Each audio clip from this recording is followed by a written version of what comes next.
Breaking news చూస్తున్నాం. ఇటు singer Mangli కేసులో సిఐడి దూకుడు పెంచింది. ఆధారాలు దొరికితే ఏ క్షణమైన మంగ్లీని అరెస్ట్ చేసే ఛాన్స్ ఉన్నట్టు తెలుస్తుంది. ఇప్పటికే పరారీలో ఇటు రమావత్ మధు, బాలాజీ నాయక్, భరత్ చౌహాన్ సిమెంట్ కంపెనీలో పెట్టుబడుల పేర్లతో ఇటు కోట్లు వసూలు చేశారు. ఆ స్కామ్లో మరి మంగ్లీ పాత్రపై ఆరా తీస్తుంది సిఐడి పోలీసులు. మంగ్లీకి సంబంధం ఉన్న విషయాలపై పోలీసులు విచారణ జరుపుతున్నారు. ఇటు మధు గ్యాంగ్ పై నల్గొండ, గద్వాల్లో మొత్తంగా 62 కేసులు. బాధితుల సంఖ్య రోజు రోజుకి పెరుగుతుండడంతో ఈ కేసుని సిఐడికి అప్పగించింది రాష్ట్ర ప్రభుత్వం. ఈ స్కామ్తో తనకు ఎలాంటి సంబంధం లేదని మంగ్లీ కన్నీళ్లు పెట్టుకుంటుంది. కానీ బాధితులు ప్రతిరోజు పెరుగుతూ వస్తున్నారు. ఆ బాధితుల దగ్గర డబ్బులు తీసుకున్న వ్యక్తులు ఎవరు? మరి ఈ గ్యాంగ్కి మంగ్లీ సోదరికి ఉన్న సంబంధం ఏంటి? మంగ్లీ పేరు చెప్పి తన పేరును వాడుకొని ఆ గ్యాంగ్ ఇలాంటి పనులకు పాల్పడిందా? నిజంగానే మంగ్లీ దీంట్లో ఇన్వాల్వ్ అయ్యిందా? మరో పక్కన లాయర్ మంగ్లీ తనకు డైరెక్ట్గానే ఫోన్ చేసి గతంలో మాట్లాడింది, బెదిరించే ప్రయత్నం చేసింది అంటూ ఇటు లాయర్ మాట్లాడుకొస్తున్నాడు.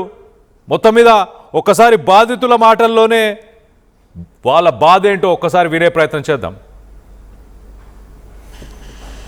ఈ శుభక్షేత్ర ప్రాజెక్ట్ లో మేము సార్ చెప్పినట్లుగా 5 లక్షలు పే చేస్తే 102 గజాల ప్లేస్ ఇస్తామని చెప్పారు.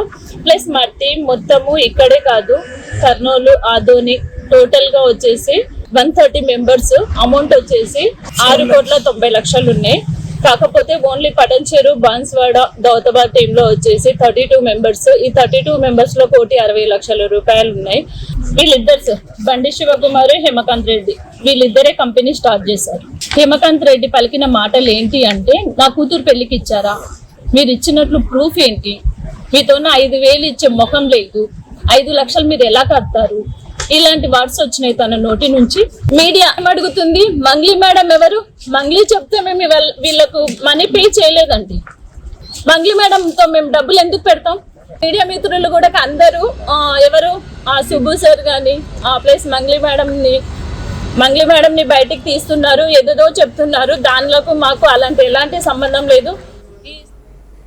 ఇటు బాధితులు 5 లక్షలు కడితే 150 గజాలు ఇస్తారంటూ, అలాగే కర్నూలులో ఉన్నారు, ఇటు ఖమ్మంలో ఉన్నారు, ఇలా చాలా చోట్ల చాలా జిల్లాల్లో మాకు సంబంధించిన వ్యక్తులు ఉన్నారు. మీరు 5 లక్షలు కడితే ఇన్ని డబ్బులు వస్తాయి అంటూ ఒక స్కీమ్ని రన్ చేశారు అంటూ ఇటు బాధితులు అయితే చెప్పుకొస్తున్నారు. దీనికి సంబంధించి లోతుగా దర్యాప్తు చేయాలని ఇటు రాష్ట్ర ప్రభుత్వం ఒక డెసిషన్ తీసుకుంది. అందుకే సిఐడికి ఈ కేసుని అప్పచెప్పింది. చాలా క్లియర్గా దీంట్లో ఎవరు సూత్రధారులు, ఎవరు పాత్రధారులు, దీంట్లో మంగ్లీ సోదరుడు పాత్రలేంటి, వాళ్ళు నిజంగానే దీంట్లో చేయి కలిపారా, చేయి కలిపి ఎన్ని కోట్లు సంపాదించి ఉండే అవకాశం ఉంది. లోతుగా కేసుకు సంబంధించి ఎంక్వైరీ చేయాలంటూ సిఐడిని ఇన్వాల్వ్ చేసింది రాష్ట్ర ప్రభుత్వం. దీనికి సంబంధించి మరింత అప్డేట్ తీసుకునే ప్రయత్నం చేద్దాం. ఇటు మా ప్రతినిధి ఇన్నారెడ్డి అందుబాటులో ఉన్నారు, ఇన్నారెడ్డితో మాట్లాడి తెలుసుకునే ప్రయత్నం చేద్దాం.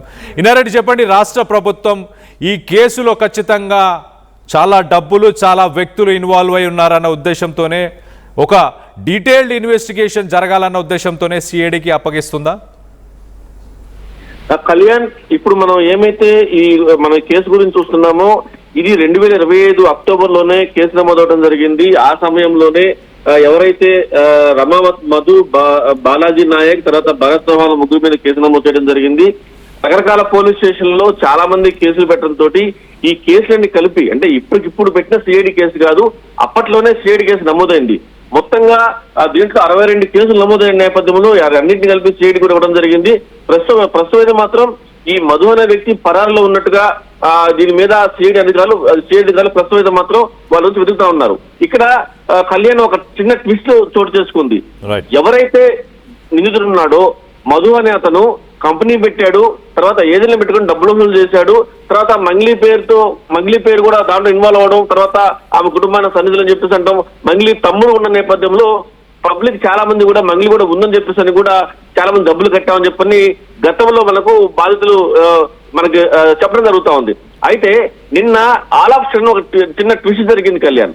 ఎవరైతే మధు ఉన్నాడో ఆ మధు ఒక వీడియో రిలీజ్ చేశాడు. నేను అప్రూవల్ గా మారుతున్నాను, దీంట్లో నాకు సంబంధం లేదు, దీంట్లో మనం చూసాం ఇంతకుముందు మాకు బయటలో ఒక లేడీ మాట్లాడుతూ కూడా ఒక వ్యక్తి గురించి మాట్లాడుతూ దీంట్లో నాకు సంబంధం, హిమాకాంత్ రెడ్డి అనే వ్యక్తి డబ్బులు తీసుకున్నాడు, అసలు మంగళికి సంబంధం లేదు. ఇప్పుడు దాకా లేని ఈ జనాలు ఎవరైతే ఉన్నారో, షోకాళ్ళు పబ్లిక్ ఎవరైతే ఉన్నారో వాళ్ళు నిన్న మొన్నటి వరకు మాట్లాడలేదు. కానీ ఎప్పుడైతే మధు నేను ఎవరైతే నిందితుడు ఉన్నాడు, తర్వాత పరాలో ఉన్నాడో మధు, నేను అప్రూవల్ గా మాట్లాను, ఆయన మోసం చేసి అప్రూవల్ గా మాటం అనేది ఒక చాలా పెద్ద ట్విస్ట్ గా మారింది. దాని తర్వాత ఇప్పుడు మనం విన్న బయట ఏమైతే ఉందో, పటాన్ చెరువులో ఉన్న కొంతమందిని ఈయన మాట్లాడుకొని మేము డబ్బులు కట్టామని చెప్పని ఇక్కడ ఎవరైతే హిమాకాంత్ రెడ్డిని టార్గెట్ చేస్తూ వాళ్ళు మాట్లాడడం జరిగింది. హిమాకాంత్ రెడ్డి తర్వాత మధు అందరు కలిసి కూడా కంపెనీలో పనిచేశారు. ఈ మధు బాగా డబ్బులు సంపాదించిన తర్వాత హిమాకాంత్ రెడ్డితో పాటు చాలా మందితో డబ్బులు కట్టించాడు. మన ఆర్టీవీ స్టూడియోకి హిమాకాంత్ రెడ్డి వచ్చి చాలా స్పష్టంగా చెప్పడం జరుగుతూ ఉంది, ఏ రకంగా మోసపోయారు, ఏ రకంగా మోసం చేశామని చెప్పని. ఇవన్నీ జరుగుతున్న తర్వాత ఈ మంగ్లీ పేరును తీసుకొస్తున్నారు, మంగ్లీ పేరుని హైలైట్ చేస్తున్నారు అని చెప్పేసి అని మంగ్లీ పేరుకి సంబంధం లేదని చెప్పడానికని నిన్న కొంతమంది కలిసి నిజంగా వాళ్ళ బాధితులు అయి ఉండొచ్చు. అది మనకి దాంట్లో మరి హిమాకాంత్ రెడ్డి పేరు తీసుకురావడం కారణాలేంటి కూడా పోలీస్ ఇన్వెస్టిగేషన్ లో తేలుతుంది. అయితే నిజమైన మధునే అప్పులుగా మారతా అంటాం. ఆ తర్వాత నిన్న పటాన్ చెరువులో కొంతమంది బాధితులు హిమాకాంత్ రెడ్డిని టార్గెట్ చేయటం, మొట్టమొదటి నుంచి అంటే పంజాగుట్లో కేసు నమోదైనప్పటి నుంచి కూడా అడ్వకేట్ సుబ్బారావుతో కలిసి హిమాకాంత్ రెడ్డితో పాటు దాదాపుగా 10-15 మంది బాధితులు పోలీస్ కంప్లైంట్ జరిగింది. ఆ రోజు మీడియాతో మాట్లాడాడు. తర్వాత మన ఆర్టిస్ట్ స్టూడియో కూడా వచ్చి ఏ రకంగా మోసం చేశారు, ఏ రకంగా మోసపోయారని చెప్పి చెప్పడం జరుగుతోంది. సో మొత్తం మీద ఈ సిఐడి కేసులో ప్రస్తుతం వీళ్ళు ముగ్గురు రమావత్ మధు, బాలాజీ నాయక్, భరత్ చౌహాన్ వీళ్ళు ముగ్గురు కూడా ప్రస్తుతం పరారీలో ఉన్నారు. మరి సిఐడి కూడా చాలా సీరియస్ ఇన్వెస్టిగేషన్ చేస్తా ఉంది. ఇదే కాకుండా ఇప్పటిదాకా లేని మధు నిన్న సాయంత్రం ఒక యూట్యూబ్ ఛానల్లో కూడా నన్ను మోసం చేశారు, నేను దీంట్లో హిమాకాంత్ రెడ్డి నేను 20 కోట్లు ఇచ్చాను అని చెప్పేసి కూడా చెప్పడం జరుగుతూ ఉంది. హిమాకాంత్ రెడ్డితో మనం మాట్లాడినప్పుడు నిజంగా కనుక అతను నేను డబ్బులు తీసుకున్నాను ప్రూవ్ చేయగలిగితే రమ్మనండి, మీ ఆర్టీవీ స్టూడియో వేదికగా కూర్చుందాం, అతను ఆరోపిస్తున్నట్టుగా నేను మోసం చేశానని చెప్తే మాత్రం దానికి మాట్లాడదామని చెప్పి కూడా చెప్పడం జరుగుతుంది. సో మొత్తం మీద ఈ మధు అనే అతను మంగ్లీ పేరును హైడ్ చేద్దామని మంగ్లీకి సంబంధించి చెప్పే ప్రయత్నంలో రకరకాల గేమ్స్ ఆడడం తెలుస్తా ఉంది. ఏదైనప్పటికీ పంజాగుట్ట పోలీసుల్లో కేసు నమోదైపోయింది. అలాగనే మంగ్లీ కూడా నార్సింగ్ పోలీసులు కేసు పెట్టడం జరుగుతా ఉంది. ఓవరాల్ గా గతంలోనే చాలా మంది బాధితులు 62 కేసుల నేపథ్యంలో సిఐడికి ఇచ్చిన తర్వాత సిఐడి కూడా ఇన్వెస్టిగేషన్ చేస్తా ఉంది. ఖచ్చితంగా త్వరలో నిజాలు చేసే అవకాశం ఉంది. అంటే ఈ మంగ్లీ పేరు బయట తీసుకురావడంతో మధు మీద ప్రెజర్ తీసుకొచ్చిన తర్వాత అనవసరంగా నా పేరుని తీసుకొస్తున్నాం చెప్తున్నాం, ప్రెజర్ తీసుకున్న తర్వాత ఈ రకమైన గేమ్స్ అనేది తెలుస్తా ఉంది. ఇక్కడ మనం ప్రధానంగా ఆలోచించాల్సింది ఒకటే కళ్యాణ్, ఇప్పుడు మధు దీంట్లో మధు చాలా కీలకంగా ఉన్నాడని చెప్పేసి అని, తర్వాత మధు ఫ్రెండ్ ఎవరైతే మంగ్లీ తమ్ముడు ఉన్న నేపథ్యంలో డబ్బులు తీసుకొని చెప్పి బాధితులు చెప్తా ఉన్నారు. అయితే మధు మీద కేసు పెట్టుకుని అంటే తన పేరు బయటికి రావడానికి, తన పేరు బ్లేమ్ అవడానికి మధు కారణమైతే మధు మీద కేసు పెట్టకుండా బాధితుల తరఫున పోరాడుతున్న అడ్వకేట్ మీద ఆరోపణలు చేస్తా ఉంది మంగ్లీ. ఇక్కడే కొంత అనుమానాలు రేకెత్తా ఉన్నాయి. సో మధు అసలు మంగ్లీ పేరు తీసుకొచ్చింది మంగ్లీ తమ్ముడు, తర్వాత మధు ఇద్దరు స్నేహితులు కాబట్టి ఆ మధునే చెప్పాడు దీంట్లో మంగ్లీ కూడా ఉందని చెప్పేసి అని ఆయన మీద కేసు పెట్టి నా పేరుతో చెప్పామని చెప్పని ఆయన మీద కేసు పెట్టకుండా ఇక్కడ బాధితుల తరఫున పోరాడుతున్న సుబ్బారావు మీద కేసు పెట్టడం అనేది కొంత అనుమానం దావిస్తుంది. మొత్తం మీద ఏదైనప్పటికీ ఈ కేసు సిఐడి దృష్టిలో ఉంది కాబట్టి ఇప్పుడు ఒక టీంను ఫామ్ చేసి ఎవరైతే ముగ్గురు పరాలు ఉన్నారో వాళ్ళ ముగ్గురిని కనుక అరెస్ట్ చేసి విచారణ చేస్తే చాలా విషయాలు బయటకు వచ్చే అవకాశం కనిపిస్తా ఉంది. Kalyan. Right Reddy, thanks for the latest update. మొత్తం మీద ట్విస్టుల మీద ట్విస్టులు.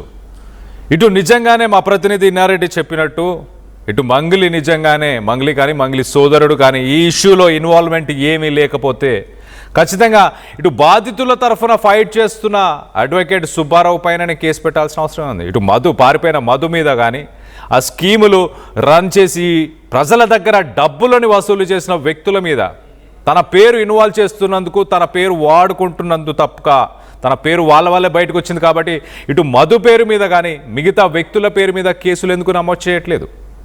ఇటు బాధితుల తరఫున ఫైట్ చేస్తున్న సుబ్బారావు పైన కేసు నమోదు చేయాల్సిన అవసరం ఏముంది? సో మొత్తం మీద సిఐడి ఇటు ప్రభుత్వం సిఐడిని ఇన్వాల్వ్ చేస్తుంది. 2025 నుంచి ఇప్పటిదాకా 62 కేసులు